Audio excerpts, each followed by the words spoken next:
আধুনিক বিমান চালনা বিজ্ঞানের ইতিহাসে SR-71 ব্ল্যাকবার্ড এক অপরাজেয় গতির প্রতীক হিসেবে বিবেচিত হয়।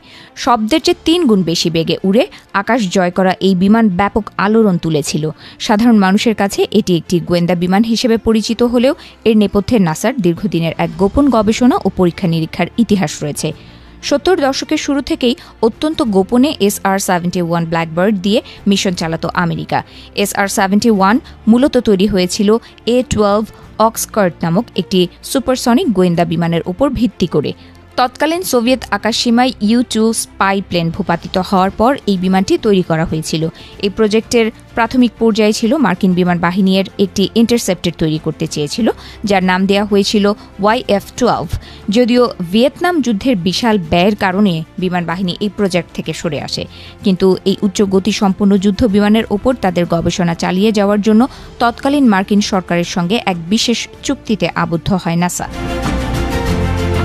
৭০-এর দশকে SR-71 ব্ল্যাকবার্ড প্রকল্পের চরম গোপনীয়তা রক্ষা করার জন্য নাসাকে সরাসরি এই বিমানটি ব্যবহার করার অনুমতি দেয়নি আমেরিকা সরকার। তবে বিমান চালনা বিজ্ঞানের উন্নতির স্বার্থে একটি চতুর প্রশাসনিক কৌশল অবলম্বন করে নাসা। তারা দ্বিতীয় প্রোডাকশন মডেলের একটি ব্ল্যাকবার্ডকে YF-12C নামক একটি ভুয়া পরিচয় এবং কাল্পনিক সিরিয়াল নম্বর দিয়ে নিজেদের বহরে অন্তর্ভুক্ত করে। দীর্ঘ সময় ধরে সেই বিমান ক্যালিফোর্নিয়ার মোজাভে মরুভূমিতে অবস্থিত এডওয়ার্ডস এয়ারফোর্স বেসে উচ্চ গতির বিভিন্ন পরীক্ষায় ব্যবহৃত হয়েছিল। নাসার এই নিরবচ্ছিন্ন গবেষণার ফলে বিমানের ইঞ্জিন নিয়ন্ত্রণ ব্যবস্থা এবং অত্যাধুনিক হিট শিল্ড বা তাপ নিরোধক কাঠামোর অভূতপূর্ব উন্নতি সাধিত হয়। পরবর্তী সময় যা মূল SR-71 ব্ল্যাকবার্ডকে আরও শক্তিশালী ও ত্রুটিমুক্ত করে তুলেছিল। ১৯৯১ সালে মার্কিন বিমান বাহিনী থেকে এই বিমানটিকে আনুষ্ঠানিকভাবে অবসরে পাঠানো হয়, তবে নাসা পুনরায় দুটি SR-71 ব্ল্যাকবার্ডকে নিজের অধিকারে নিয়ে আসে। এরপর ১৯৯৯ সাল পর্যন্ত সুপারসনিক ও হাইপারসনিক অ্যারোডায়নামিক্স নিয়ে এই বিমানকে ঘিরে নাসা তাদের গবেষণার কাজ অব্যাহত রাখে।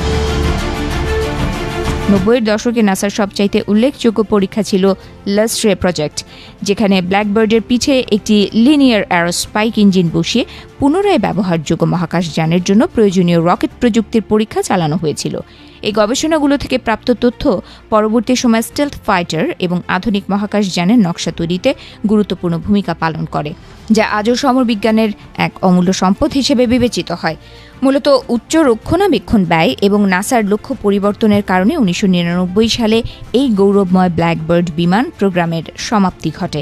এরপর বিমানগুলোকে বিভিন্ন সামরিক জাদুঘরে স্থানান্তর করা হয়, তবে শব্দের চেয়ে দ্রুত গতির রহস্যই উন্মোচন করেছিল নাসার এই গোপন ব্ল্যাকবার্ড বিমান প্রকল্প। এই প্রকল্প প্রমাণ করেছে যে বিজ্ঞানের অগ্রগতির জন্য মাঝে মধ্যে প্রশাসনিক কঠোরতাকে এড়িয়ে গোপন পরিচয়ে পথ চলাই সার্থকতা বয়ে আনে।